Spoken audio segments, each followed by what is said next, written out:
আপনি কি জানেন মুরগির কলিজা খেলে কি কি উপকার বা কি কি ক্ষতি হতে পারে? প্রথমে আমরা উপকারগুলি জেনে নিতে পারি। 1. উচ্চ প্রোটিন, শরীরের পেশি গঠন, দুর্বলতা দূর করতে সাহায্য করে।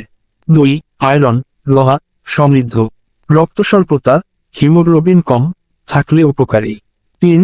ভিটামিন এ ও বি12, চোখ ভালো রাখতে সাহায্য করে, স্নায়ু ও রক্তকণিকা তৈরিতে সহায়ক। 4.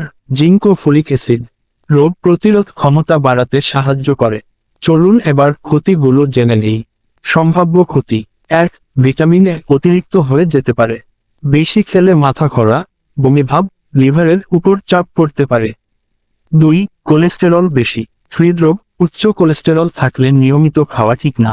3. ব্রয়লার মুরগিতে ওষুধের অবশিষ্টাংশ, খামারে অ্যান্টিবায়োটিক বা হরমোন ব্যবহার হলে তার কিছু অংশ কলিজায় জমতে পারে। গর্ভবতী নারীদের জন্য সতর্ক। 4. বেশি ভিটামিন এ গর্ভের শিশুর ক্ষতি করতে পারে। এবার জেনে নেই কতটা খাওয়া নিরাপদ। 1. সপ্তাহে একবার বা দুইবার। 2. একবারে 50-70 গ্রাম যথেষ্ট। 3. ভালোভাবে রান্না করে খাওয়া জরুরি। উপসংহার।